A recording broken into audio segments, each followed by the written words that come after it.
the darkness can't hide. With Krista tracking Bigfoot and Brandy finds answers to the other side. Natalie is deep in the LBL, and Mary Lynn hears the spirits calling out. The four blondes and the booze are breaking sacred ground. We seek the answers and reveal the unknown. Stories told from places that no one has touched. Tune in now, the search is on. Blondes and booze, the investigation begins.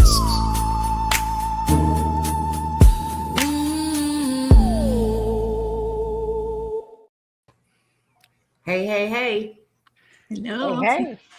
Happy freaking Thursday, guys. Woohoo! Thursday it is. Friday Thursday it is. Yes, it is. And I got to go way back up here in chat. Hold on. Welcome, Daniel Mahoney. Appreciate you. And then our good friend, Mr. Brian Bowden. Thank you. Thank you. And that's him twice. Yeah. Yes. Yes, lovely people out there. BMR got himself in Facebook jail. I'm proud of it. Oh, same thing Nikki Well G done. says too. She's been a Yay. member for 17 months. Well Thank you, done. Nikki. Thank you, Mickey. Yes, free BMR. He's been in Facebook jail. Are you still in Facebook jail? Well, kind of, yes. I can make regular posts about like me. But whenever I go to my YouTube to promote my YouTube shows or anybody's show for that matter, I'm allowed 2 a day. They said I'm spamming the internet despite being members of all these groups. Hello. I've been doing this for like a long time now on Facebook. Yep. I hear All you. of a sudden I'm flagged for Right. spam. Right. I don't get Right. it. They targeted you. They did. They did. Really, Natalie? They did. They were like, Oh, that BMR. I don't know about I it. don't know about that. He's a Oh, sneaky no. dude. I don't know. Mhm. You I know just what? speak the truth. You're a sneaky dude, Rob. Yeah, well, So- I can be. Yes, of course. Can't we all, right? If it's, all right. Yeah. So 2 things before we start tonight's show. Actually, 3 things. Wolf, PRT, he'll be on at some point tonight. So just stay in chat. And we're going to be talking about this is part 1 tonight of the Gypsy Rose Saga. And part 2 will be tomorrow night on Paranormal Roundtable. And then part 3 will be on Bigfoot, Michigan Rob on Saturday night on your late night show. On the late show, yes, correct. Yes. So Brandy, her mom is feeling ill tonight, and Brandy is off taking care of her mom tonight. So send her well wishes. And I got 2 more things now. I need to do a quick shout out to Maria, who I work with. She come over to me today, and she come up and she says, you're a real distraction. That's what she told me. And I said, what? I'm like, I'm sorry. She goes, I am so into your podcast. She said, I had one last night. Oh, And that's awesome, man. so anyway, shout out to Maria. I will see you Hi, tomorrow. Maria. I'm Maria. We'll see you Hello, tomorrow. Maria. And then the next thing is, so most people know that I got a new puppy. Well, he's not home yet, but I got him. And so he gets to come home middle of February, and I'm going to show his picture and his name. So he is called a Russian blue German Shepherd. That's his coloring. Oh. Look how cute. Good. He's supposed to keep his blue eyes. Uh-huh. So he is the new blonde. He is the newest blonde. He's our mascot. That is right. So, yeah, That is coming very with nice. me to when I do Emmaus and I do the museum and like local things like that. Mhm. He will be coming with us. Nice. So his name, thanks to Nellie Turner, I talked to her and Maddie the other night on the phone. It was kind of funny. We were just chit-chatting. And she was throwing me out some names, and she said Roswell. And you know what? I like it. Oh, wow. So Love that's that the name. name. Roswell. That is Roswell. sweet. That is Yes, sweet. it's Roswell. Thank you, Nellie, for the name. Yep. So anyway, Strong I name. just, yes, and you know what? It had to be something weird because look who we are. Yeah, Right? we're weird.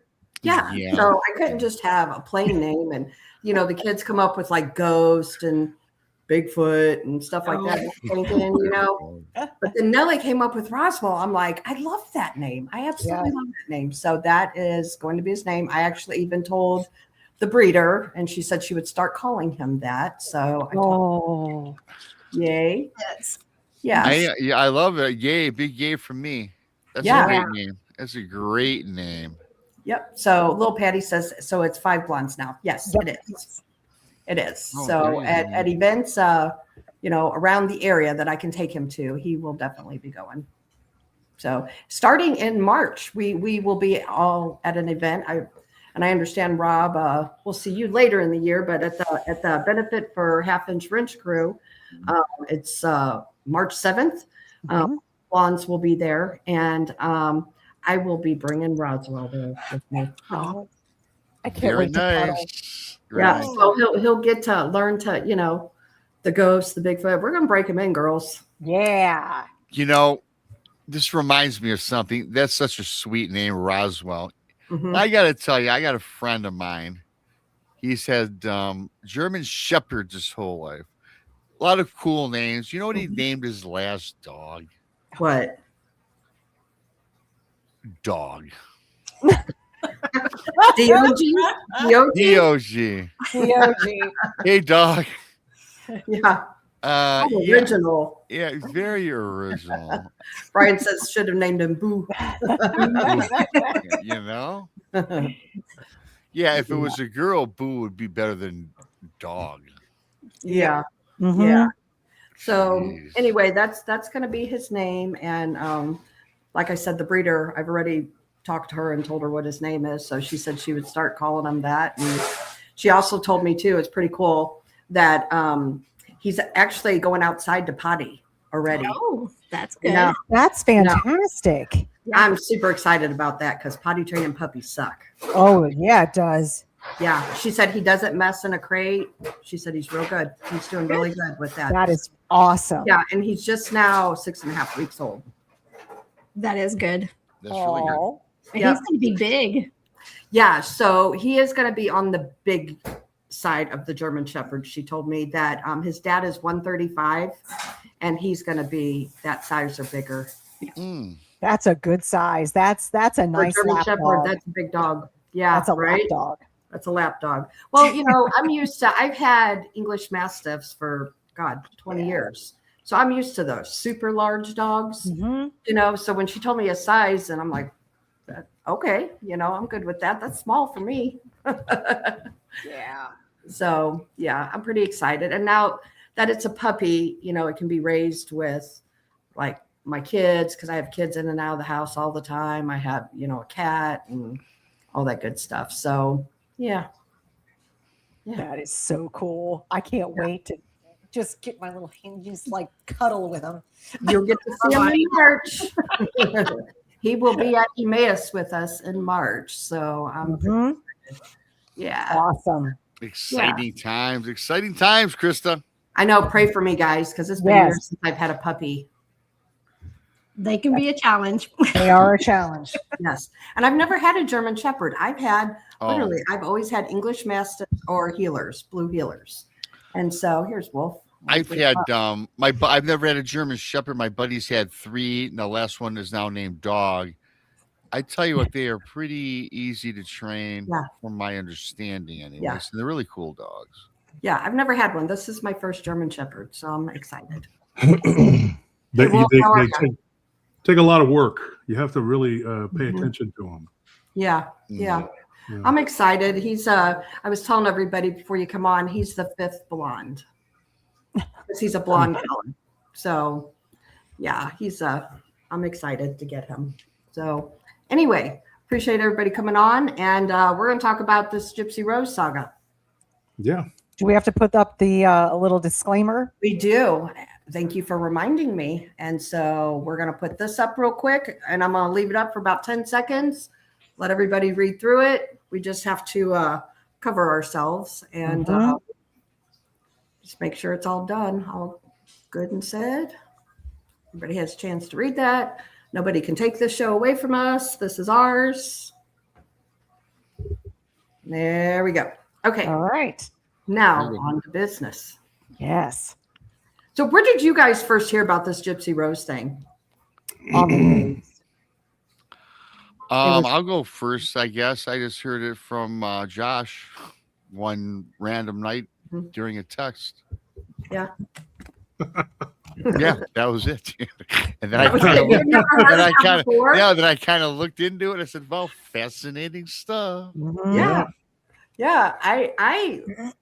This all happened in Missouri. So, and I'm in Missouri. So I had heard about this before. Had any of you guys besides Wolf heard of it? Oh yeah. Yeah, it was on the news. I saw it on the news and it was just bad. It was, you saw it and then you started to learn more and you learned more and then you learned a little more and then it made you sick to your stomach. Yeah, absolutely. And same for me. It was on the news and just kind of random Facebook occasionally. Yeah. Mhm. Yep. Absolutely. Let's get started. Let's start talking about and I know Natalie, we kind of talked briefly backstage. Let's start out with the mom, talking about her and some of the things that she did even before Gypsy Rose. Yeah, before Gypsy was born, Dee Dee, the mother, had a history of getting into trouble, petty theft and, different things of that nature that she was known by the local law enforcement. Also, her mother kept getting very ill and she kept getting more and more sick.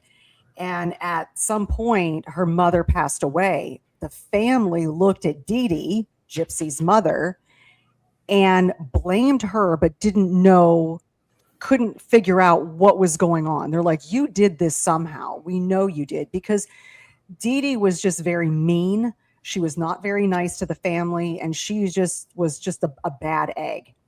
Mm-hmm. Well, fast forward, Dee Dee gets pregnant with Gypsy, gets married. That marriage doesn't last.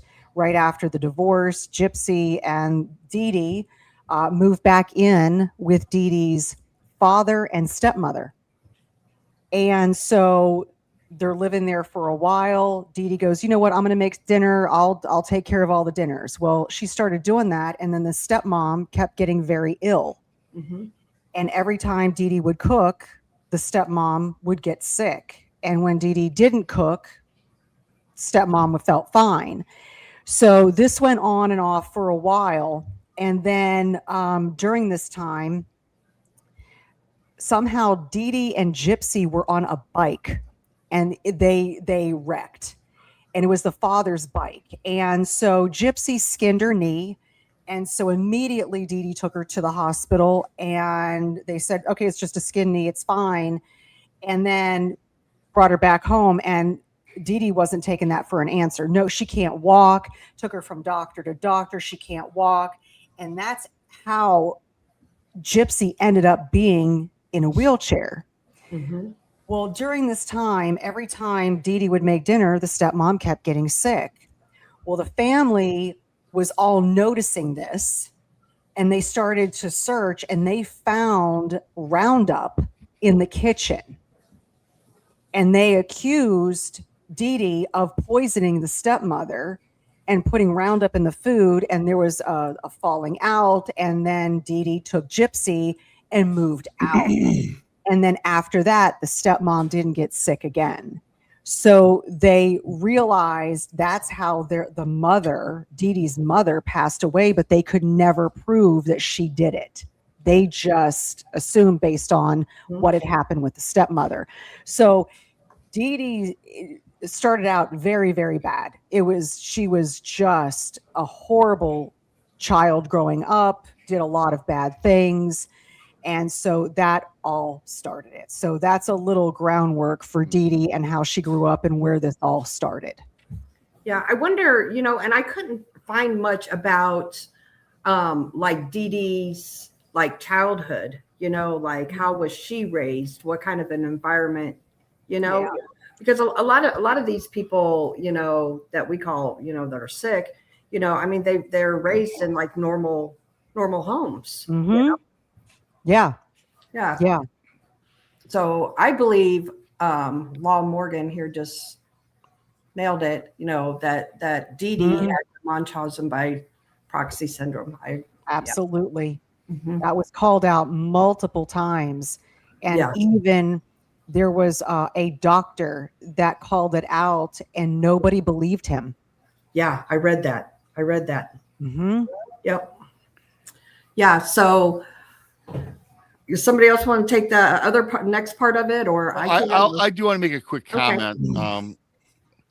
Again, I never heard of this story until I was, notified and talking with Wolf about it. But before this, I do remember it's so funny when we talk about these things about not giving out too much of this when it comes to serial killers and these copycats, because there was a story not too prior to this where I was reading about a mother that kept her child, and again, it was a little girl, on all sorts of medications and drugs, and kept her very lethargic, right? And kept her where she did not go to school, she did not have friends, and the mom was a grifter and getting all this money, right?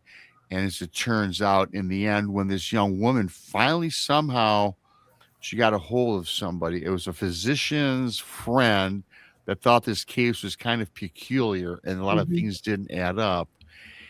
And so this young girl stopped taking the medications that her mother gave her, pretending when she got old enough to realize that something's not right. Yeah. And she pretended now to be under these medications. Right. And then Right. she had enough wits about her to turn it into the authorities that ended up coming down and arresting the mother for years of, frankly, child abuse, keeping her under sedatives for all these years.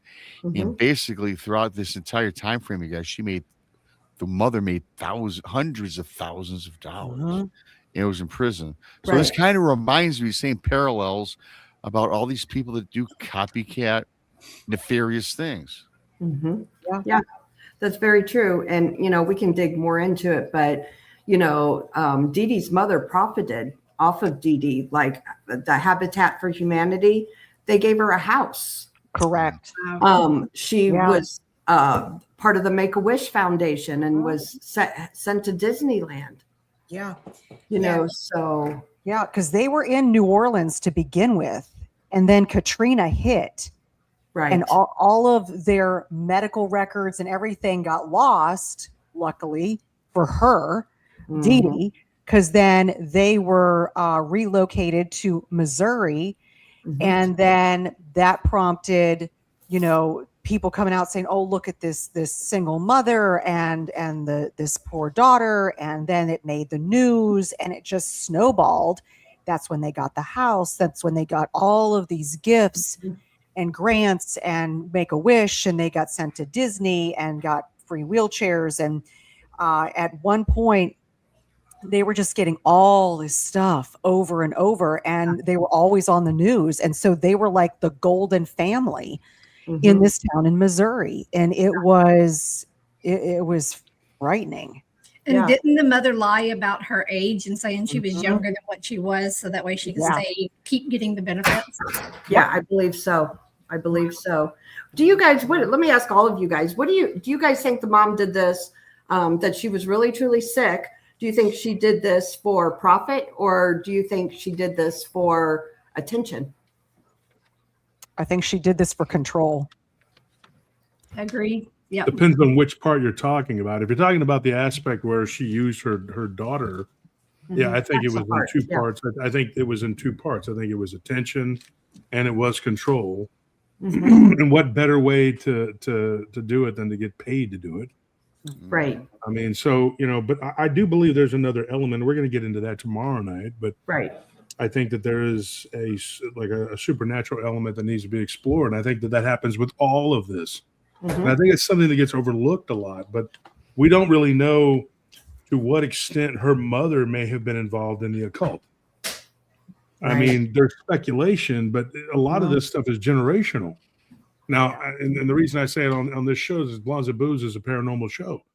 And that's why I said, hey, we should do it, and we should approach it from the angle of I mean, of course, we got to lay the foundation, lay the facts, and we're going to do it on tomorrow night. We're going to do it again on BMR show and conclude it. But there is a lot going on here. And I think that this is just a microcosm of what's going on in our world. And I think that what happened with this woman and her daughter, it's parasitism, and that seems to be the order of the day, because these entities that her daughter ultimately were messing with, I'm not even going to get too far into that because we're going to do it tomorrow. But I think that was like what was already there. I think it just moved from the mother to the daughter. And then oftentimes, I've said this before, the creation eats the creator. That often happens. These people, beings, whatever, they will create something, and then they run out of control, and then it ends up consuming them. And I think that it might have even begun further back. If we were able to look back, which I don't think we can really, and go back to what may have triggered Dee Dee and her behavior, what precipitated her doing what she did, and was there someone in her life going back before what she did to her daughter that maybe was doing it to her in some way? Not necessarily the same thing, but these situations evolve. Mm-hmm. They'll start out as one thing and then they end up being something completely different. But there's always these telltale signs that say, hey, there's a problem here. There's something wrong, and nobody addresses it. And so you end up with, I mean, not to be funny, but like Honey Boo Boo. I mean, like you see what happened to this kid, it's like, oh yeah, go dance around and whatever. And it's cute, when she's a little fat kid until she has, diabetes and cardiovascular disease and whatever. It's all where it starts out is cute and funny and whatever. And then it becomes something deadly, dangerous. That seems to be the order of the day, because if you notice in this country, and I'll explain what this has to do with it, everybody's getting cancer, right? But the cancer is not just popping out of nowhere. Everybody's has autism. It's not just popping out of nowhere. It's the system that is set up, that is put in place. And I promise you, it's a demonic parasitic vampiric system. And you take, these shots, and then your child has autism. And then everybody's acting like they can't figure out where this autism's coming from. Come on. I mean, let's use some common sense. I'm pretty pragmatic when it comes to these things. The answer is right there in front of you. The situation with our cancer, people having cancer, what are we putting in our bodies? We're exposed to diseases, that we never were before, because we're being shoveled all together when we shouldn't be living together. Right. And that's my opinion. And some people have very strong opinions about it. But I think if certain people were meant to live in your country, they'd be in your country. Right. Just like I don't think we're meant to go live in the savannah. I think there's a reason why certain people live in certain climates. I think it's pretty self-explanatory. And then, you end up with people getting shot and everybody's mad because, well, that person did something they shouldn't have done. Well, I think that she was defending something. I'm talking about the woman in Minnesota. She was defending something that never should have been happening. I'm not talking about ICE. I'm talking about that person being here. Right. And everybody's just acting like, we don't. Why are we keep running from these issues? And then we go right to the root of the issue, which was something that was very common. And we're going to talk about this tomorrow. Something that was very, very well known and very commonplace all the way up to the 1800s. And then it kind of changed. And it wasn't because we have a visitor, Josh. I'm going to go ahead and bring her up. Okay.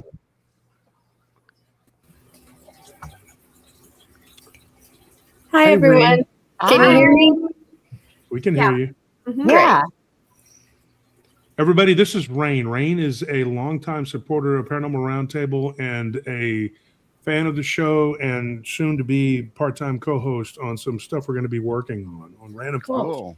Great to have you, Rain. Hello, Rain. I give her the credit for wanting to do this episode, because this is. But what I was saying, just to put a bow on it real quick and be quiet here. This is it's like an epidemic in our country. We have like a category of school shooting, right? You have serial killers, you have child abuse, You have all of these different things, but they're all paying homage to something that's very evil and sick in our society. And we're always talking about mental health, mental health, mental health. But I think there's something that's deeper. There's a layer below that. And I think it's the spiritual that has been relegated to the outskirts. And one of the things that I think is the travesty is that the paranormal should be the normal, because this is the real reality. And the spiritual aspects of all of these things have been punched aside for progress, which is not really progress. It's just lies, and it's layered and made to look like it's a progression of something good. It's not.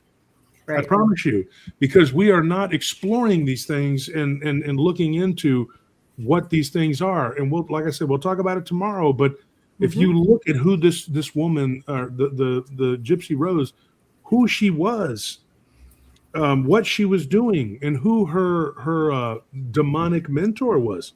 Yeah, that's the key. And was it something that went back, because it's generational? It's generational, and I think that Dee Dee had that on her. It probably came from someone that had it before them, and these things move generationally. And then everybody's confused why, when someone comes out all messed up, and you're like, well, they had an aunt or an uncle that was weird, Well, I think that aunt and uncle had the generational curse on them. I think it is a DNA. And it goes into our DNA, and then it comes out. And then everybody's like acting like they can't figure out why this happened, because police forces aren't even trained or equipped to deal with the mental health, much less a spiritual health. But if everybody was taught from an early age, mental, physical, spiritual health on a certain level, but that's why we're all being thrown together, right? Homogenization. That is the key, because then everybody is the same in a negative way. Right? Everybody's different, right? Everybody's different, but we're not using that. We're using the negative, and that's the problem. And we're focusing on it, and then we're told to accept it, and then we're told that we're supposed to like it when they don't offer anything to your society or to your civilization. Yeah. Right? And they bring their own pestilence, their own demonic whatever, aversions to whatever, and that's a problem. And I think it's going to get worse, like much worse. You were going to see, at one time in the early 90s, they said there were as many as 50 serial killers operating in the United States. You know what the number is now? 500. Wow. You're telling me in 30 years that it's 10 times worse? That's pretty quick. I mean, that is, holy crap, dude. What are we doing here? Yeah. So how many of that is in each state? Just think about that. That's scary. Yeah, it is. I was going to chime in really quick, too, because Josh may bring up great points, which I concur. Here's the thing. I'm not going to bring up my paranormal take on this whole thing. I think there is generational curses and vampirism involved with this. I believe that after reading some things. But I'm going to go back and just keep it like you're talking about DNA. You go back your families, you go back decades upon decades upon decades. And we have the DNA, we have the same lineage, and throughout all this time, things run in people's families, whether it's a cancer of some sort or whatever it is. I find it odd that this Gypsy Rose was diagnosed allegedly with all of these 4 or 5 symptoms, but if you look back, and I didn't do that much research. I'm diving into this now, and I'll be more versed in the next couple of days. But none of this even ran in the family and their DNA. This is all. How does this come out of nowhere? It's not out of nowhere. It's like they didn't know what it was back then. So look at people who were put in insane asylums, and they're talking to spirits. They're talking to people that are not there. So they didn't know how to deal with it. So they just shipped them off to the insane asylum. So now they're pinpointing and putting names to it and giving these things to everybody. But I don't think they're doing it properly. There's a lot of misdiagnosis. Yeah. Amen. A lot of misdiagnosis. And for Gypsy Rose, she, kept going to doctor because her mother kept forcing, no, this needs to happen. You need to go to this doctor. You need to go to this doctor. Well, all of these things nothing was found. And so once Katrina hit New Orleans, and they moved to Missouri, and they started going to doctors there. They told those doctors she's been diagnosed with this, and this. And they said, where's the medical records? They're like, they were all lost to Katrina. Fast forward a little bit, a doctor got wise to it, going, something doesn't sound right, and started calling these doctors in New Orleans. And they said, no, we're looking at the records right now. She has nothing. Mm-hmm. So this was, and that doctor wrote it down in his notes. Then the police department received an anonymous tip right afterwards. So they did a wellness check. Somehow Dee Dee found out that the police were on their way, drugged Gypsy Rose. So she was just laying there. The police officers noted that she was drooling. And so when the mother said, yes, she's on all these medications, and they even found in the home an entire pantry shelves filled with medications. Mm-hmm. And they saw the wheelchair, and they were like, this woman's sincere, the poor daughter's this, blah, blah, blah. And they wrote it off. Yeah. And so she learned how to work the system. Yeah, she knew. She was very well versed on what to say, how to say it, the terms to use, and how to manipulate. And that, in my opinion, is just pure evil. And, to Wolf's, note that it is generational, and even, BMR, you said it as well. I totally agree. And at some point in time, you have to be strong enough to break that cycle, and that cycle has not been broken. Right. Rain, you can jump in at any time. I know you're well versed in this, so don't be quiet, don't be bashful. Thank you. No, I'm no expert, but I was just trying to hear what y'all's opinion was on this case, because, I think everybody had your opinion when this first happened. Mm-hmm. And so now, I don't know if you've all heard of the FOIA videos that have been released, and the messages and all the information that's come out on this case. No, I have not. No, but please, it has completely changed my opinion. So yes, there's a YouTube channel that went in, paid the money to request it, and took months. I think it took like over 8 months. I think they had to wait until Nick Godijon's appeals were turned down all the way. Mm-hmm. And they have released these videos, and it is disturbing. I mean, you already were disturbed by this case before. You're going to be really disturbed now. Yeah. So if you want to check them out, anybody, it's called Into the Weeds. And they have everything laid out, from the Facebook messages to the videos of the self-confessionals and the grooming that Gypsy did to this boy, Nick. Wow. And this was not her first victim, and this is not her last. And I mean, there's over 200 pen pals she had in prison while she was waiting to line up her husband. And now she's on husband number 2. There is strange dates connected with deaths.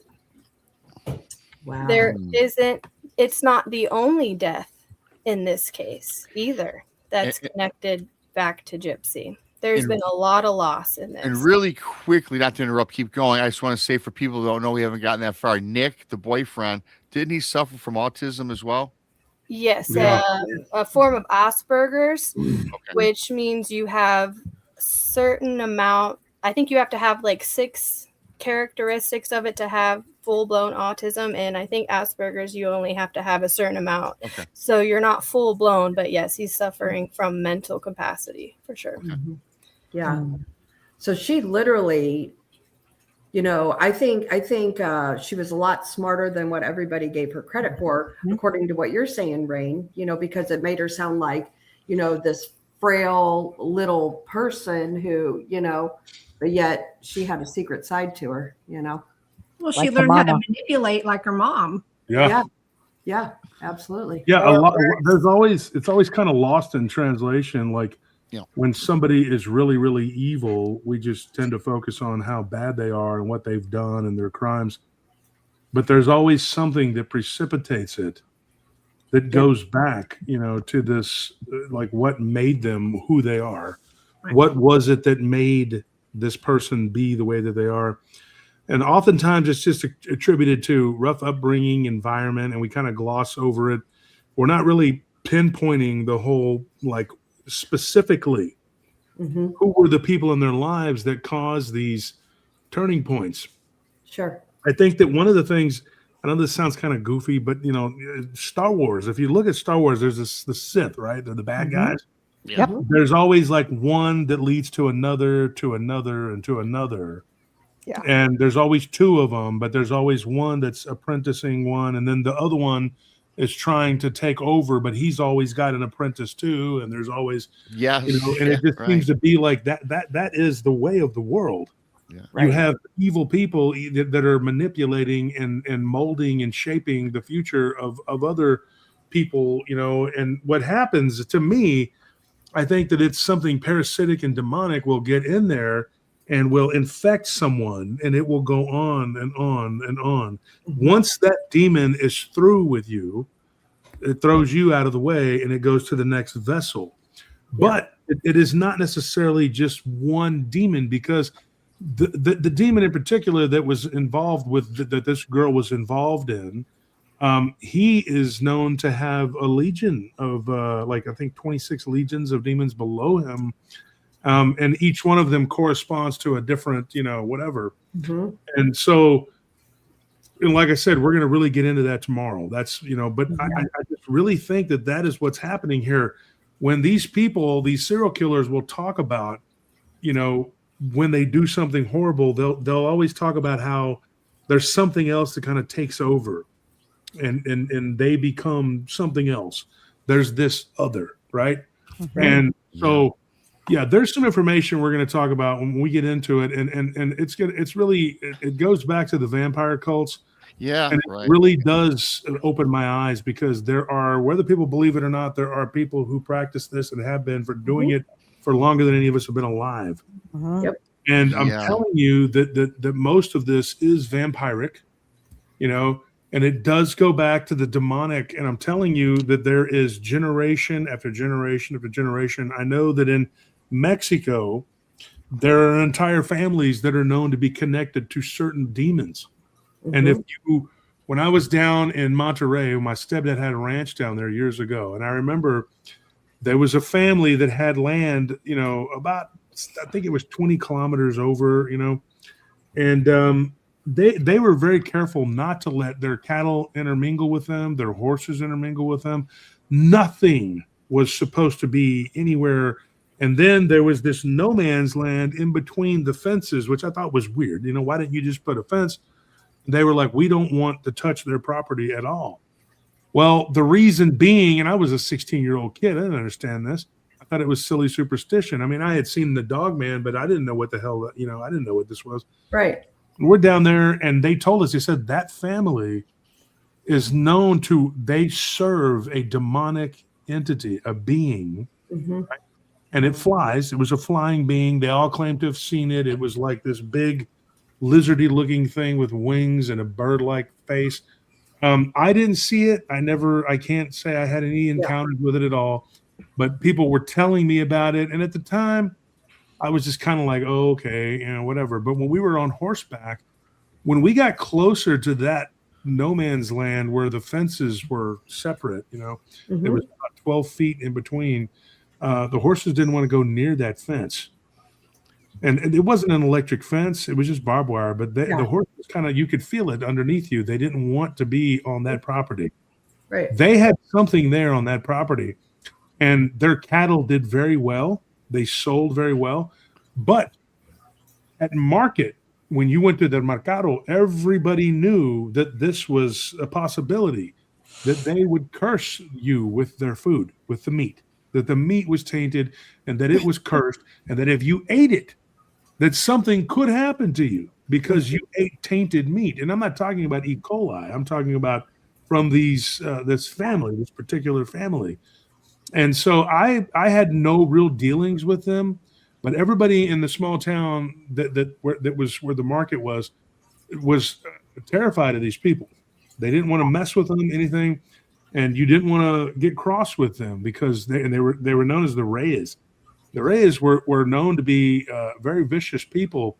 They weren't necessarily criminals or cartel, but they were not to be messed with because for generations they had been serving this demonic entity that supposedly went back, who knows how far. And so I do believe that these people, they have something that'll attach to someone in their family, and it could jump from person to person to person. And it is very possible that is what we're dealing with now with Rose. She could be, this could be what's happening now. She's infected with whatever. And I don't want to say and speak ill of this person because I don't know her personally. But when you look at the evidence and you look at this case and you see from her mother to her, there was something that precipitated all of this. Yep. Something that goes back. And I think it's really evil.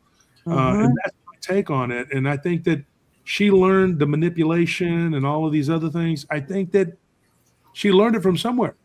Probably from her mother, and her mother probably learned it from someone else. And if you're looking for a bad guy, well, I don't think that there's any good guys in this.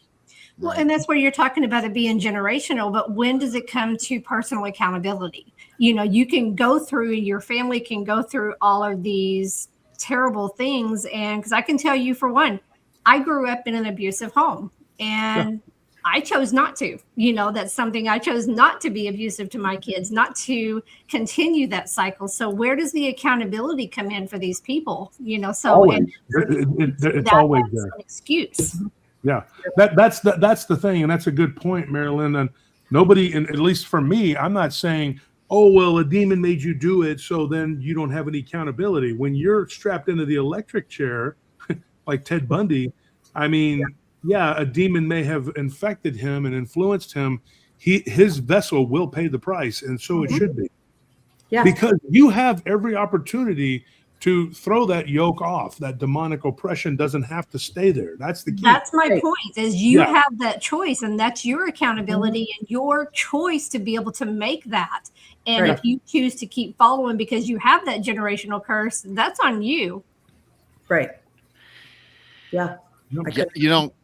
I agree. And again, I know Josh, we do a lot of this paranormal stuff back on your show tomorrow. And it's all fascinating. There's just so much to talk about.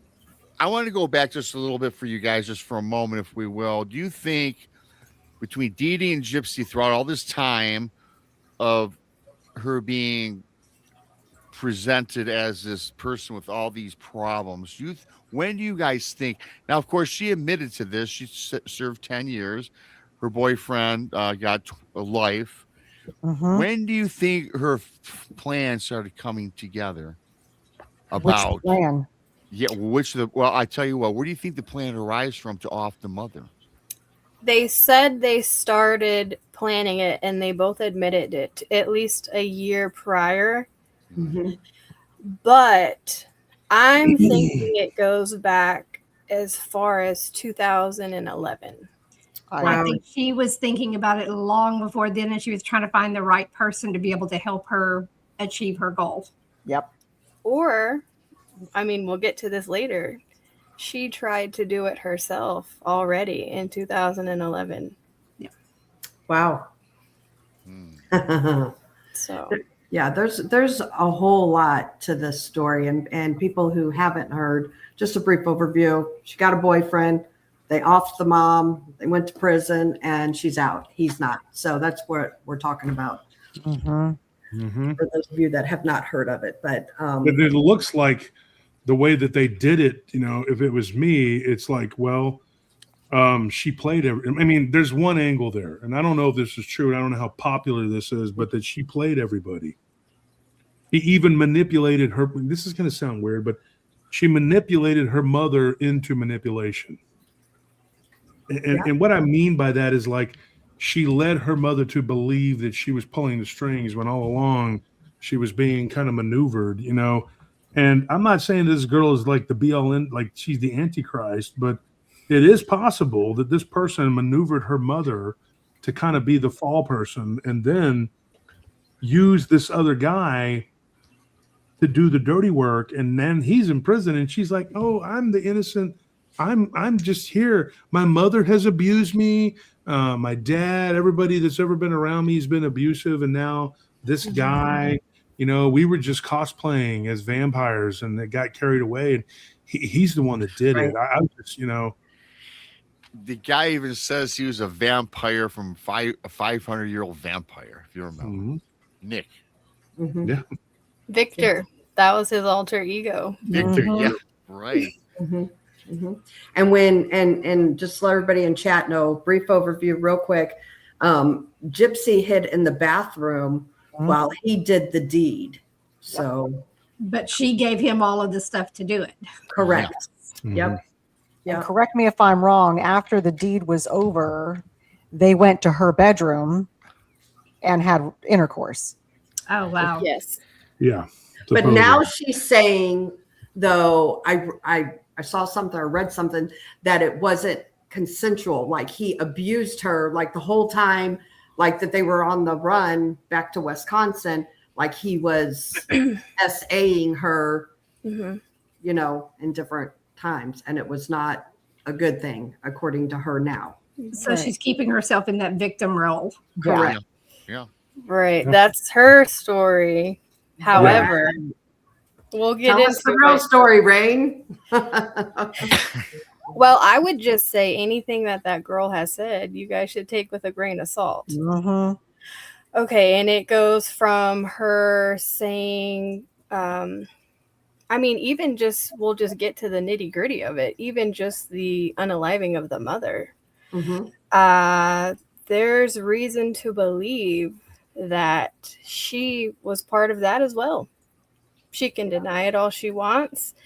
Her ex-boyfriend, I guess you would say, Nick, has denied it, although there are recordings of him when they were interrogating him, whispering to somebody. He was in the room by himself, but he was talking to somebody, saying, it doesn't matter. Wow. I don't need to say that. I'm going to protect her. He was talking to somebody. So, just going into that, right off the bat, he's left-handed. She's right-handed. We could go into the crime scene photos another time. But the whole point of her going around and playing this victim is she's been doing this for a very long time. Maybe, she got it from her mom. Most people would go with that. But if you see all these videos of her now and who she really is when she thought nobody was going to see her on these videos, these messages, these recordings, these letters, you start to wonder who was manipulating who. Is it anything that you can talk about right now? Oh, I don't know if you guys want to go from the beginning or we just want to keep the supernatural for tomorrow and then finish it out with Rob. So yeah, because we do have 3 days. We have 3 days worth of material that we. So yeah, so I'm like that. If that's I'm glued to every word. So let's do whatever we do.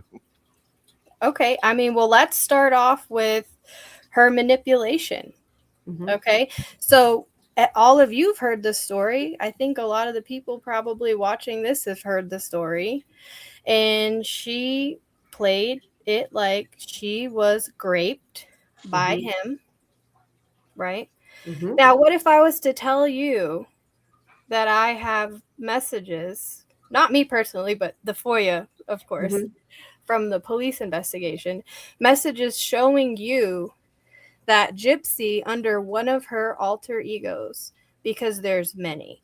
There's Childlike, there's her evil side Ruby, there's Demona, and she would put on these costumes and these wigs and these seductress outfits, and she would film herself and send it to Nick, her boyfriend, who she had met on a Christian dating site.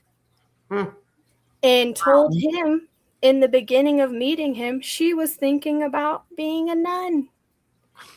So she was fishing. And his profile said loyalty. And she caught the fish she wanted. And so she would put on these different personas and she'd be like, okay, Gypsy's not going to talk. Damona's not going to talk. Or Damona's now going to talk.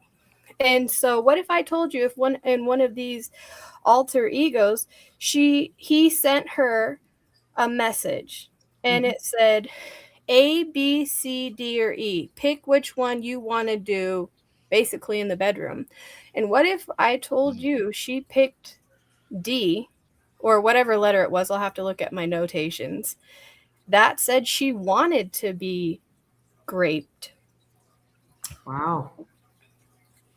That she was telling him she liked that Damona character wanted that. Mm-hmm. What if I tell you that if the inmates that were around her when she went to jail said, this girl's telling us she has the mind of a 13-year-old, she knows bigger words than us. Wow. What if she's come out and say it now, that she went in and knew the mom was, unalived, sent the weapon to him, but not only sent it to where they wound up when they ran away. Right. So all the evidence, and then she went to the police and said, what? My mom's dead? Oh no. Right. I mean, it's almost like another Casey Anthony. But Yeah. worse. Yeah. Yeah. Absolutely. Hey, listen, Rain, it was very creepy you mentioned these multi-personalities because, okay, like 2 days ago, I pull up this case on some law channel on YouTube, and I got, the nuts and bolts of the case. Right. And then all of a sudden, all these feeds come to my shorts on YouTube because I looked it up. You know how that works, right? Mm-hmm. And it was that girl, Gypsy. And I got to tell you, I thought it was strange. She had different wigs on in these shorts. And one voice, she's talking like a baby. Mm-hmm. Another one, she's talking like a little older woman. Then a mature woman. And then some other one was like god-awful strange. And I'm like, man, this chick's a nutcase. Right. Yeah. So was she really diagnosed with like multiple personalities, or is it just something she made up, you think? My opinion? Yeah. Made it up. I think it's a little mix of both. Okay. I think she's very intelligent. I think this whole multiple personality thing's a front. I think she's a master manipulator.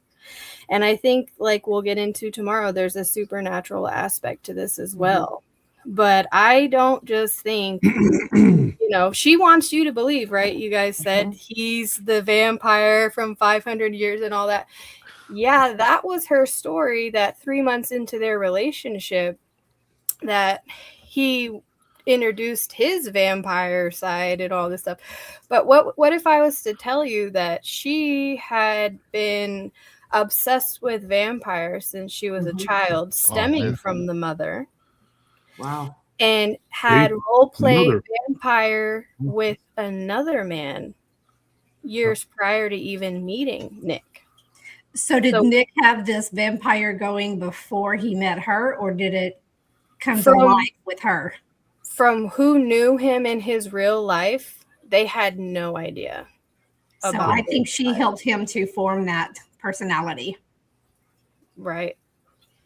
That's what I'm it's everybody's dream, though, to do things and not take accountability. I mean, I don't, maybe I'm weird or something, but I mean, I used to have a boss that just needed his face punched, and I would sit there while he was talking. I'd go like, yeah, do it again. Yeah. And so you don't get in trouble for something you did. Okay. And then you daydream about smashing their face in with it, But you can daydream, but you took accountability and didn't do it. Right. Exactly. But imagine if you could just like rewind and you do it. And then you're like, oh, dude, I didn't do that. A stray cat came in and it was crazy, man. Like that cat was just fire, dude. Look at his face now. It's all clawed up. I mean, that would be awesome. And then you could just be like, Or you could be like, you know what? That wasn't me. That was my alter ego. Yeah, dude. He gets really mean, dude. Like, he does crazy stuff when he doesn't like what you're saying. Like, right now you're doing it. It's going to come out, you know, and then everybody just backs off and gives you a latte. So you'll behave. Yeah, that would be an awesome life, right? But that's not reality. Here's a latte. Yeah, I mean, you know, So you get like, hey, rewarded don't for make him not angry. He'll Hulk out. You know? It takes care of all our problems. Yeah. So who wouldn't love to have that role playing? That is what Dungeons and Dragons and all this other shit is, isn't it? Excuse my language, but I mean, you're like playing. So you're like, yeah, dude, I'm just gonna fight this bad dragon. I'm gonna whoop its ass. You know, in real life, you'd be like, what the hell is that? You know, Right. This is not real life though. But then these people, there's this melt. It's been going on since I was a kid. There were these kids that would play Dungeons and Dragons. I remember it was like back in the 80s, and they killed somebody. So then what does my dad do? Well, my dad was being pushed by my mother, who was being pushed by the lady at church. So they raid my room, and they're like, oh, you can't have what are these satanic dice? You can't, you're on your phone with your friends, and they're playing this weird game, and somebody died in some other state, and I think it was Michigan. No offense, Rob, but I think it was. Yeah, well, you know, it's always somebody. It's always. I'm like, what do I Michigan. give a shit? I'm 13. I don't give a shit about what happened up in Michigan with some kids. I'm Or not the Florida. one. Yeah. Florida, you know, it happened a Florida's few just as times. weird as Michigan. And I'm like, Natalie. I know reality. I'm not gonna go with my friend and murder somebody in a goofy. I know that I'm who I am. I know that I got to go to school and I got a job to do and I got things. You know, I wasn't one of those people who was living up in a fantasy world. You know, and so, but wouldn't it be nice if we could do that? And I think that that's what happens with some of these people. And what better way than to convince somebody, you know, that fantasy and reality are the same, and twist that person into doing this, and then you get away scot-free. And then whenever any responsibility hits, you're like, oh, I'm not so-and-so, I'm Honey Boo Boo Child. You can't come and mess with me because now it's Poo Caca, baby. That is the oldest trick in the book. And then the demonic influence on there, I could say this. I mean, I'm going to tell you, wait till we talk about it tomorrow, how those things give you that field of protection. You feel like it's a shield, and they will literally, there are people, famous people in history, who claim that they were either in contact with some other type of entity, or it entered them and it made them do whatever it was that they were supposed to do. One of the most prominent and most famous was Napoleon. He claimed that there was a red man, the red man. That's what he talked about. This entity that would come and tell him, do this, do that, and he would do it, and then everything would work out. There were all these different people throughout history who would wear this mask, and they would say, hey, you know, this entity did it. I mean, of course, we know about David Berkowitz. You know, apparently the German Shepherd told him to go shoot everybody, right? I mean, and so what does that do? You're trying to escape reality and accountability by saying it wasn't me. It was this demonic being or entity that controlled me. The guy from the Amityville Horror, he was another one. You know, he said that he heard voices and they told him to DeFeo, you know, let me kill these people. And then it was, well, it wasn't me. I'm facing punishment for what the demon told me to do, because this demon did this. But at the end of the day, it's like Mary Lynn said, you are the one who is responsible. So I would suggest to people to not do that and not allow these demons to influence you, because you are the one that will pay the price for whatever the bad behavior is. But that is a very seductive thing, right? To be able to just do things and not have to take accountability for it. It would be awesome, because you could just walk around punching people in the face and not have any consequences, you know? Right. And that's kind of the way people are these days. But, you know, with the internet, they think that they can go and say and do whatever and then no consequences. And when they do get the consequences, they're over crying. Yeah.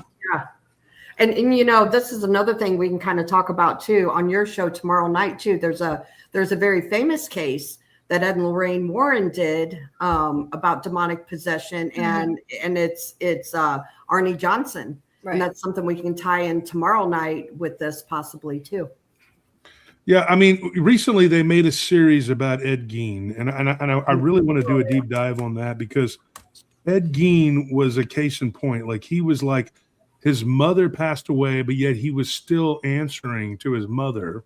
Right. And in the end, he did get to go. He didn't escape justice, but he did get to go to a mental institution, and where reportedly he was a pretty good role model there. He didn't really cause any problems, but his mind was completely screwed. Like, I believe that he really thought that the world was a certain way, and it wasn't. So he was like an extreme case. But I think that after him, there was a lot of that going on where people thought, well, if I claimed that it was something else that caused it, Pogo was what's his name, the fat gay guy, the Gacy, the Pogo. I'm Pogo the clown, and Pogo did these things and blah blah blah. And nobody cared. You were still just an asshole who got punished for it because of what you did. Right. And then there were 36 bodies under it. And oh, you know what? I don't know how those got there.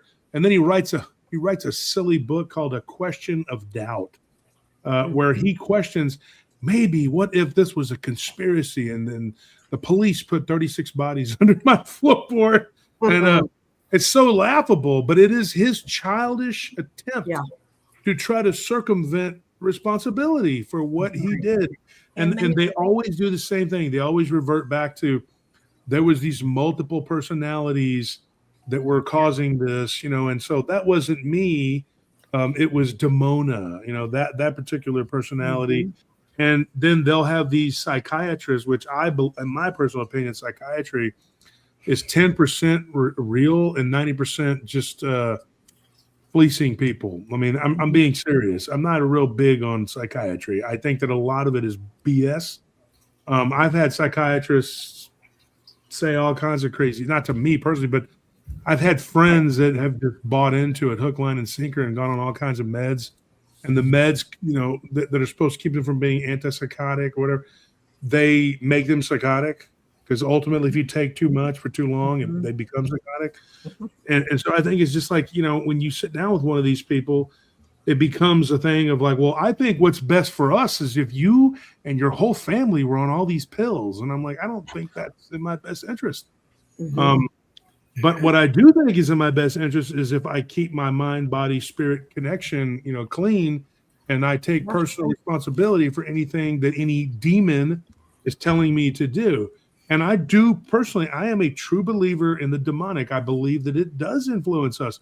But if you keep yourself strong, then it's not going to happen. The impulses to slap somebody, from customer service, it's not going to happen. You might have a quick daydream of just, throttling someone that says something mean. But at the end of the day, you don't act on it, because you're not going to be able to say that Howdy Doody possessed you and that's why you did it. You're going to pay for the full price. Yeah, there's some people that I would just love to throat punch, but I know that I'm accountable for it, so I can't do it. Right. Happens every day. You just As much as I look good in orange, I'm not going to throw punch that person. Yes, orange is the new black, right? Yeah, Right. it is. I'm in Facebook jail. I look ravishing in my orange and black shirt. I tell you.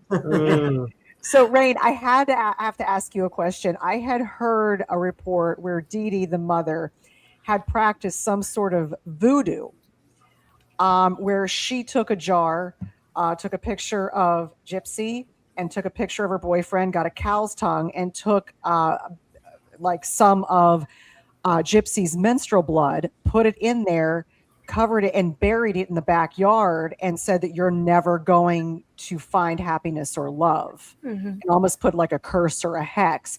What are your thoughts on all of that? Okay, so this is 2011. Now you have to remember the crime happened in 2015.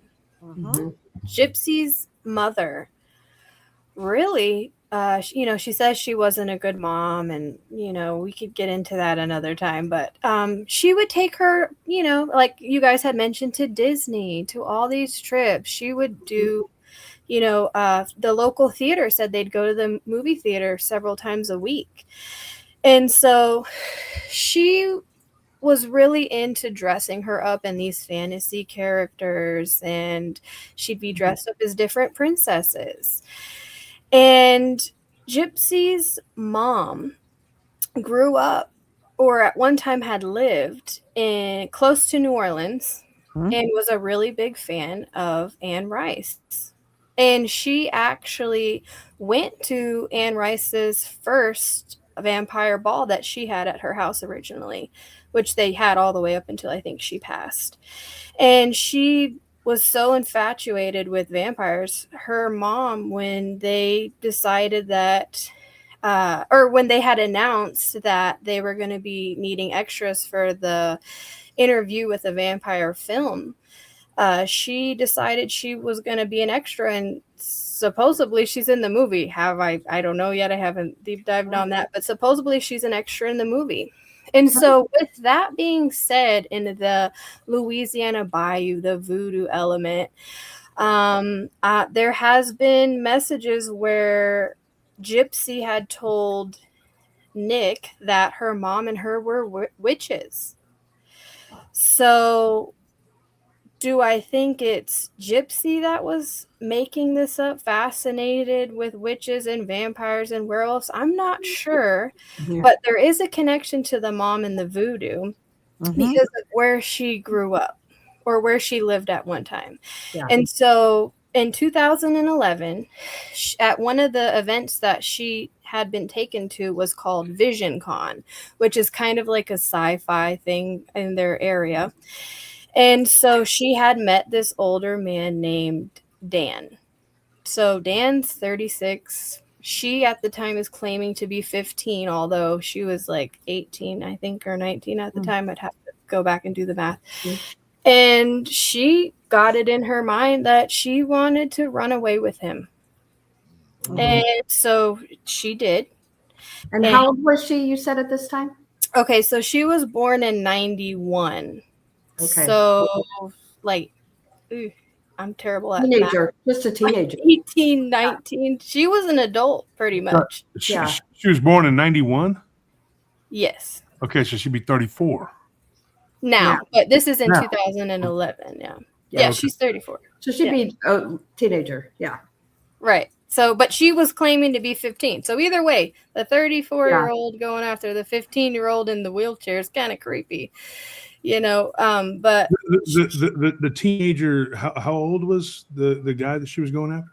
He was 36. Okay, yeah, but she would have been 20 years old. She was about maybe 19 or 20 then, but she was claiming she was 15 though. Oh, okay. Is that what she said, or is that what? That's what she was claiming. She was telling people she was 15. And because she wanted to enter the contest, I think, to win, because you know how people kind of maybe felt sorry for her. So she was saying she was 15 to enter the contest at the sci-fi, whatever. But she told him he was 15. They began a relationship online, stayed connected, and she wound up running away with him. Well, after this whole thing, when she finally came back, because that didn't work out for her, running away with the guy, he wound up being a felon for having drugs. And he had just gotten out of a bad accident, so he couldn't really leave anywhere. He was in the hospital and she's in a wheelchair, although she did not take her wheelchair when she ran away in 2011. So that's another inconsistency where she didn't know how to walk. But she had said in her tell-all, one of the interviews or books she had done, that her mom, like you said, took the mason jar, and that was the gentleman. That was Dan. She took his picture and put the cow tongue in the menstrual, blood from her diaper, because she was wearing diapers still at this time, and supposedly buried it in the backyard. Now, when I looked into it, a cow tongue in voodoo kind of means to silence somebody from gossiping or talking bad about you. So, and then the menstrual blood would have represented some kind of a love spell. Okay. So I'm almost wondering, because you'll notice with Gypsy is she'll tell pieces of the truth. And so sometimes you just have to take little things, and eventually you'll be able to put the puzzle together with her. But I almost wonder if she's the one who did the voodoo jar, and it Yeah. wasn't her mom. I don't know. Because then when she was in prison and she was meeting with the television producers or whoever it was that they were going to film this reality show, when she was getting out, they wanted a list of 1 year of what she was going to do when she got out. And one of the ideas was she was going to go back and dig up the hex jar that her mom buried in the yard. But how would she know where it was? Right. Yeah. Well, why didn't she already do that? I mean, if real quick, there's some people in the chat. Lil Patty 50 says, doesn't surprise me about the voodoo. It runs rampant in New Orleans. That's interesting because the vampirism runs rampant there too. We've talked about that before. Yeah. And then you have a couple comments here. Microwave Salad says, to this day, she claims to be a Christian witch, which is just completely nuts. And then they go on. Misbehave and says she also claims to not be bothered. I mean, like, you know, that this is what is going on here. You know, I mean, it just looks like to me. And what you just said, Rain, and then Microwave says she was obsessed with Dan. She was obsessed with this guy, but yet he was the creepy guy chasing after her. That's the thing that gets me about this woman. You know, it seems like from when she was a child, she would manipulate people into manipulation. Like there are people, and I don't know what to call it, like wounded bird, you know, whatever. They drag their wing like they're hurt, and they attract people who they know are going to be interested in trying to manipulate or use them.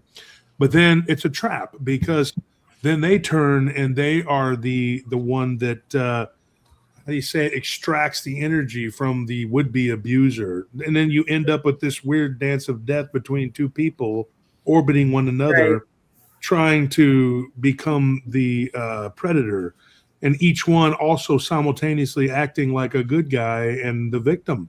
I've seen it play out. Like, I mean, if you look at some of the people who've messed with us, they always start, you know, and they're always trying to jockey for position to be the victim, but yet they're predatory. And why did they even go to the people that they went to in the first place? Because they saw a mark there. That's what they wanted.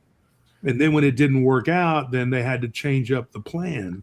But it seems like this woman, I think we're dealing with, I mean, in my personal opinion, this could be off base. I don't know. But I mean, if you stop and you look at this situation, you're dealing with a master manipulator, like somebody who was born to do this. Like she was born, and that's why another thing, people don't believe in reincarnation. I do, but I think that people come back to play these roles, and you don't know what you're getting into with these people. And 100 people can come and tell you, hey, this person's dangerous, you should stay away from this person. But for some reason, there's always some fool that becomes smitten with these people. Right. They pay a heavy price for that. You know? And she could be the karma for her mother. Right. You know, God, this is all, again, so fascinating. I don't know what, again, there's so much material. And what I happen to watch, I don't know if anybody's seen this on the take, because I watched, like I said, the law, mystery, blah, blah, blah, of this, of what we're talking about, Gypsy and D and all this. I remember it was the night of the unaliving of Gypsy's mother. She was pulled in the police station, and she was being grilled by one of the detectives. And after 10 or 12 minutes into it, he's like, okay, I know you're lying, this, that, and the other. And you guys, she at this point is still in her wheelchair. Right. So, and I'm watching. I'm not just, you know, waiting as the detective leaves the room. Then all of a sudden, you guys, and I'm thinking, you know, she's in the wheelchair. She gets up and stands. She stands in the cubicle that she's being grilled in by the detective, and she's at her arms up like this, and she's looking at the ceiling like she was speaking. I couldn't get all the verbiage, like she was pleading to something else. somebody else. And It was very bizarre. I saw that. Did you see that, So Natalie? she knew she was being recorded, and that's her way of manipulating people. Well, to think she's probably crazy. did, yeah. But I wonder if that's the first time ever where that became public, where she wasn't all messed up. She wasn't a paraplegic. She could walk. Well, I seen a video of her that said that she said that she could walk. She wasn't allowed to do so in the house or around her mom or anything like that. But she said that she knew she could walk and did so when her mom and stuff wasn't around. Okay. You know? Well, but again, that was that. I'm Yeah. like, are you kidding me? She's walking. Yeah. Yeah. And yeah. So many layers to this. So many layers. Yeah. Well, I think, her mom told doctors, she couldn't hear, she had eye issues, everything imaginable, that can be wrong with a part of the body, according to mom, it was, So I don't know. Somebody in chat here says she lied to her mom that she couldn't walk. Her mom didn't make Gypsy sick. Gypsy Rose Sexy Tongue says that. So I don't know. I don't know either. Well, there is evidence that she was sick. She has been in the hospital. When her mom was at first originally going to see what was wrong with her, because she wasn't growing, she wasn't being able to keep food down. She was in the hospital for a long time. Sometimes months on end. And when they were testing her for these things, and I think 2001-ish, what she wound up being diagnosed with wasn't even discovered until 2013. So she actually does have a chromosome deletion, which can cause hair loss, which can cause the teeth crumbling, the deterioration of her bones. She had a bone marrow transplant that did happen. And so when her mom was saying, she has muscular dystrophy, maybe she didn't have that, but they didn't know what it was. They didn't know what was causing her. And here's Gypsy acting like something's wrong with her because she's getting all these free things. She's getting awards. She's getting gifts. They're getting, to go to Disney. And so she was also seeing what the benefits were to her being sick as well. And so, yes, there is some parts where it was the mom forcing her to be. We will never know, really, because we can't ask the mom now. So who's to say the mom and her were not talking and making it up to where they could go get those things and could do them together? And then the mom and her and the mom, making it together, and they're coming up with these to where they can get those benefits, and then something happens, and then that's when they turned against each other, or she turned against her mom. That's a theory. I will say, if anybody's interested, everybody thinks that the mom tried to, make Gypsy sick. If you want to do your own research tonight, if you look at the crime scene photos and you look at the medicine cabinet, if you zoom in, why don't you read what all those medicines were? Because a lot of them were inhalers, rash cream, an antiviral that could be used for, it said herpes or different things like that, cough medicine, vitamins. There was some seizure medication, right? But she had a seizure previously when she was coming out of her surgery years ago.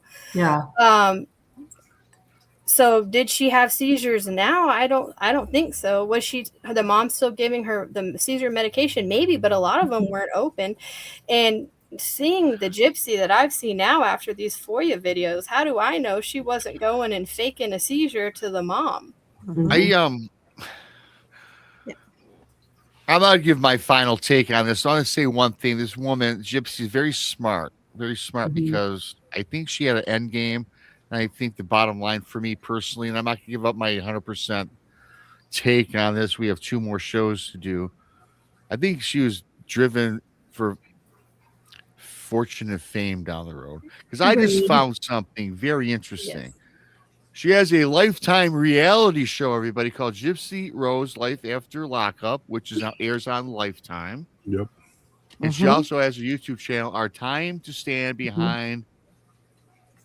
I don't know what this. I can't survival on YouTube. So Endgame certainly. I think she's a very masterful manipulator, and I think she looked into the future as what she could gain. Take 10 years in prison. I'll be still young when I get out. I won't be able to get a job, but I'll be able to sell my story. And she's already got She wrote book books show. too. Yeah. Yes. So Okay. I mean, hey, I think there's a lot more.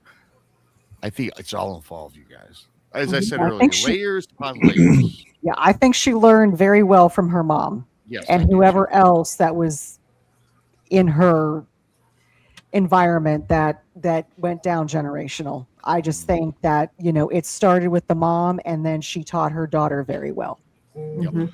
Yeah, and I think what we're going to talk about tomorrow, and it can't be overstated, that what they were doing and playing this game, I don't think it was by coincidence how obsessed she was. There was a game that she played called Vampire Masquerade. I'm familiar with this game, and I know a lot of people who are, and I know that there's another one called Werewolf the Apocalypse. The guys that made that game, they were actually from Austin. And it used to be a part of White Wolf. It was a White Wolf series.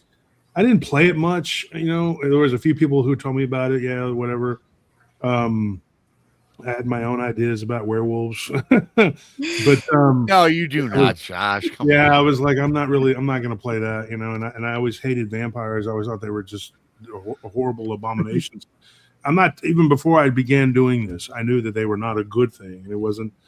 But when you go down and you, like I said earlier, you're talking about people who claim that demons or something influenced them. Beyonce's one of them. Right. She talks about it. There's another singer. I know Nelly had said something to me about it. There was another woman that claims that something enters her and sings or something. I can't remember who it was. Is that Lady Gaga? I don't know if it's Lady Gaga. Was it her? It might be Lady Gaga. Then of course there's Jim Morrison, who he claimed he didn't even remember going out on stage, and when he was done singing, and of course he just he blurts out, "I'm the Lizard King." Well, the Drake, king, of course, according to the lore, right? The Drake, which is the Dracos, the reptilians, their boss calls himself the king of the world, and he lives within the earth. And this is one of his thrones, and supposedly that he is the god of this world. Well, interesting that he would call himself that, the Lizard King. But that is for another time. We'll talk about that. But it gets really bizarre when you start going into the goetic demons, because one of the names, like I said, that they used, that's what it was. I mean, and then you start going down a whole nother rabbit hole. The demons will give you as much rope as you need to hang yourself or to rappel from whatever ledge you're on. And if you manage to survive and go through the trials and whatever, well, then you get this little reward, this little sliver of greatness until you pass away. And one of the things I got to say, and I'm going to reiterate this tomorrow, I'm going to say this: God didn't create hell to punish people. That's something that people don't understand, right? This vampire that they were serving, he was one of the princes of hell. I believe he was the second or third goetic demon. And that's important because that is Solomon, King Solomon, his ring. We'll get into all that tomorrow. And I'll explain to you what that means and why that is important. But they follow these demons, and they give you these tasks, and if you were able to survive it, then they give you your little whatever. The end result is that you go to hell when it's over with. Hell, people, the misconstrued whatever here is that they're like, well, shouldn't the demons all be in hell? Yes and no. Hell is something that they actually created, their god of this world, Satan, the Shaitan, and they use it as a place of torment. It is a little slice of the abyss, is what it is. Yeah. And God says that it's an abomination, and at the end, He is going to cast hell into the lake of fire. That's two different things. People think that when you go to hell, you go to the lake of fire. Hell is not the lake of fire. Hell is a realm. It is hell. It is a horrible, hell being a word that just means like awful, terrible, whatever.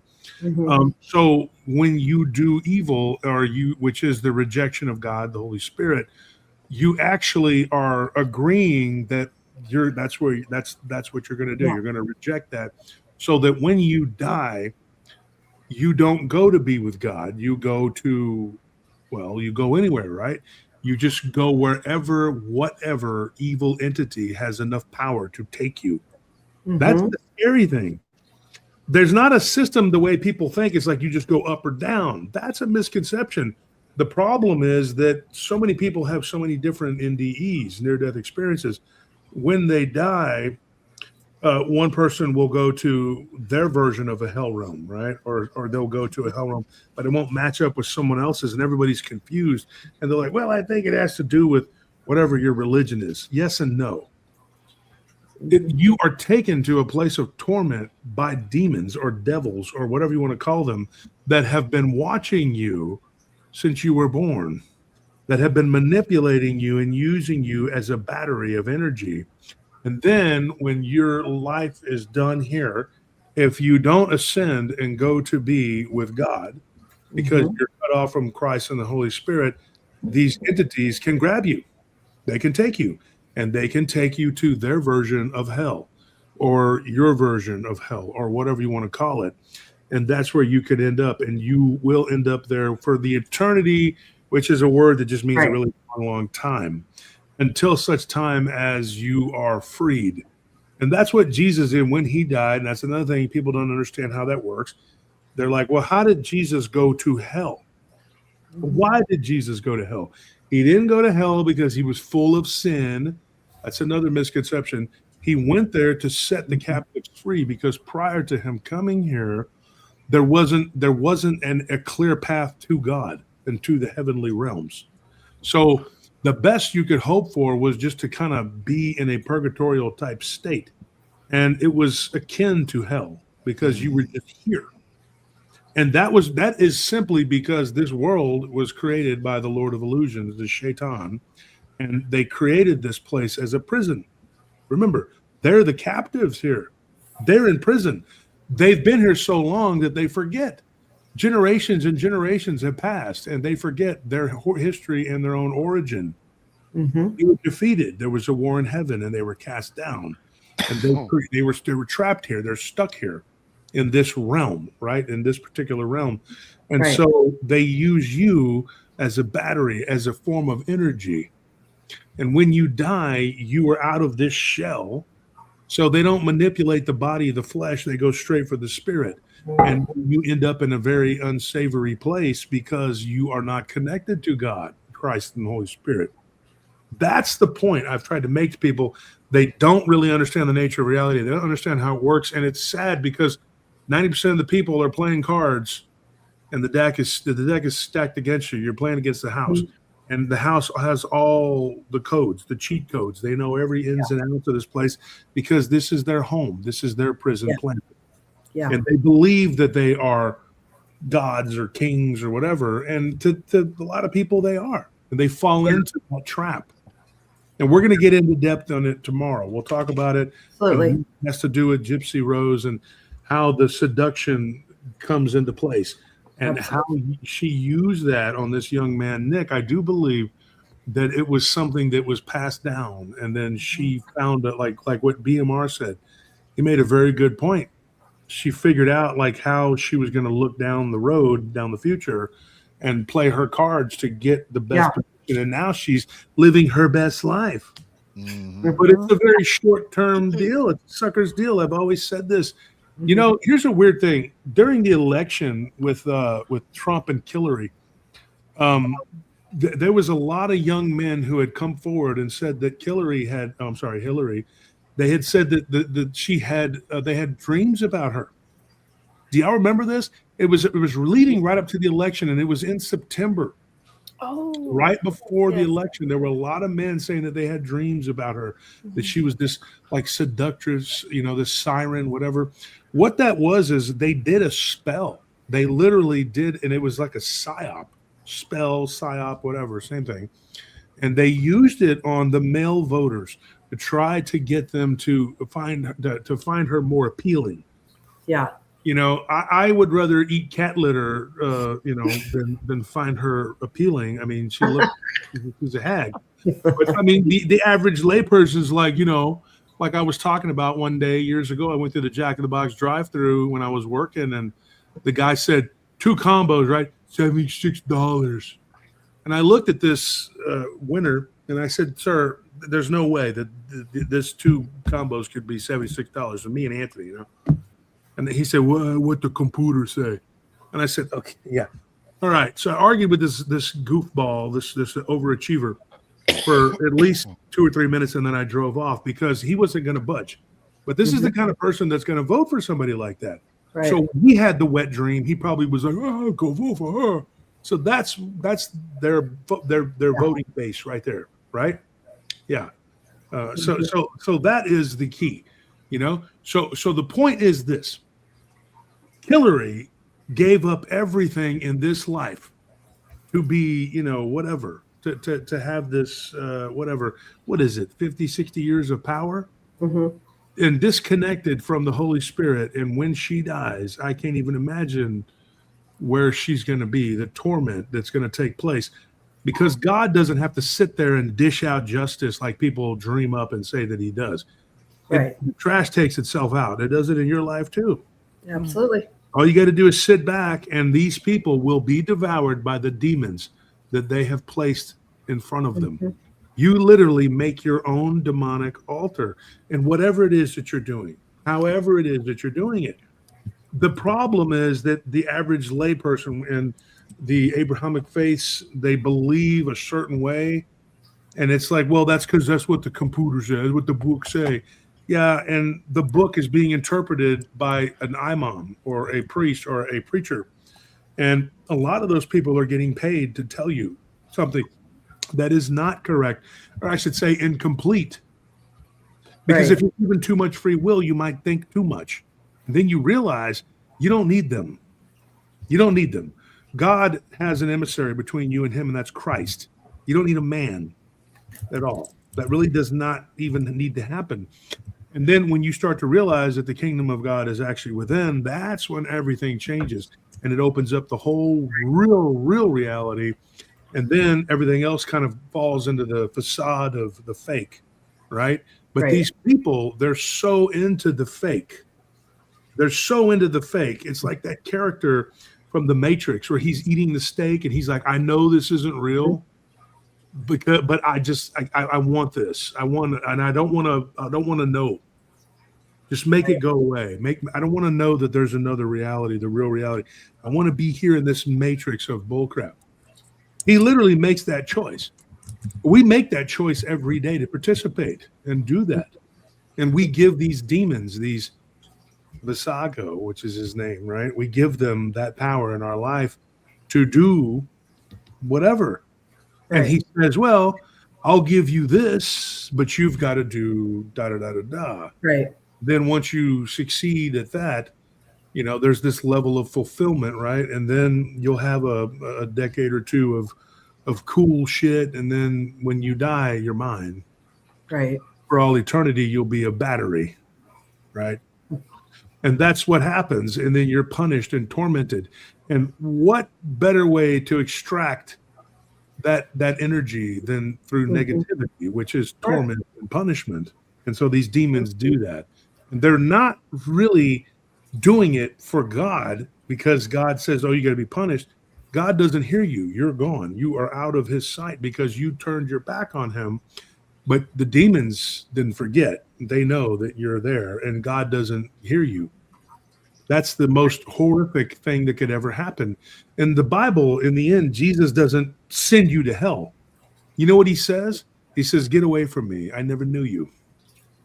Yeah. They say, When did we see you hungry? When did we cast out demons in your name? And Jesus is like, oh, well, you didn't do da da da da da, and now you're not a part of what I'm, you're not a part of this. Mm-hmm. So get away from me. They end up going to hell because they get scooped up by the bad guys. Jesus doesn't take you and throw you into the lake of fire. You do it yourself. And then ultimately hell, which is the abomination, is thrown into the lake of fire. And that is where all of these people that do these things ultimately will end up. I had to say that. I mean, I'm sorry for, whatever, but it's the truth. Yeah. No, it's all good. It's all good. People were asking in chat, what time is tomorrow night's PRT show? I don't know what's a good time for everybody. I'm good 7, 8, whatever. I think I had put 8 on the flyer because I know a lot of times you usually go live either at 8 or 9 Central Time. So I've seen you do both. So I can change it up if need to be. Yeah. So I guess I offended someone here. Okay, heard enough. I'm out of here. Well, sorry. I mean, just the truth. Yeah. Some people can hear it, some people can't. And the problem is that I guess some people they don't want to live in the real reality. But I promise you, Patty, when you pass over, you'll see the truth. You'll know what I'm talking about. A lot of people aren't ready for that level, but right. You end up with Gypsy Rose people, right? Mm-hmm. And it's going to keep happening. It's going to happen again and again and again. And it's going to get worse. Mm-hmm. More prolific serial killers too. People that are just out there doing what they do. And, you don't know now. One day I was driving with my wife and it was in the morning and this guy was broke down on the side of the road and he was out there and he had like a nice dress shirt on. He looked like a decent person. Yeah. But who is he? I mean, I told her, I'm not stopping for that guy. I don't know who this dude is. I don't know what kind of, is he going to wear our skins or what's he, who is he? Right. And she's like, and my wife was, she's not one of those gullible people. She was like, oh, I'm not saying we should stop. I just said, poor guy, whatever. Yeah, maybe. Mm-hmm. Or maybe he's trying to, put you in a basement. I mean, you just don't know. I mean, and there's so many people doing so many evil things and it's ramping up, right? Yeah. It's not the way people think it is, but it's, and I think that this Gypsy Rose situation is just it's a symptom of a sick society that's only going to get sicker. They're glorifying, unalivers. Mm-hmm. I mean, the girl got out of prison and she got a TV show, a book deal, and however many thousands of followers. Right. And the attention she wanted the whole time. Yeah. Mm-hmm. She's reaching out to all these celebrities. Where's Kim Kardashian now? Who was hugging her? How does she feel now after she sees all these FOIA videos that just came out? All these celebrities that were, and they'll run for the hills as soon as they think it's going to hurt their spotlight, their image or whatever. Yeah, absolutely. I don't know. It's just that there's so much to this, and I look forward to tomorrow night's show. Yeah. I think after we heard tonight's, tomorrow night's, and on Friday. Don't answer tonight, guys. But on Saturday, I want to ask each of you, think about it between watching all the shows and listening to everything we're saying. Do you believe that she will kill again? So don't answer now. We'll answer Saturday night on BMR's show. Yeah, very nice. BMR's well, let's give our opinions, because no, I'm gonna look forward to that. We all have our opinions about this. I get my opinion formulated. I'm going to reserve it. I'm looking forward to being on Josh's show. That's gonna be a lot of fun tomorrow. Josh Turner, PRT. Subscribe if not already. Yep. And that'll be a fantastic show. All of us will be back. Rain, you going to be with us for all 3 events, or just you're invited to my show Saturday night because we're doing part 3, finalizing this, pulling it all together with our opinions Saturday night. You're more than welcome if you want to join us as well. Thank you. Rain, you'll be there tomorrow night, right? You brought a lot of good stuff to the show. Yeah.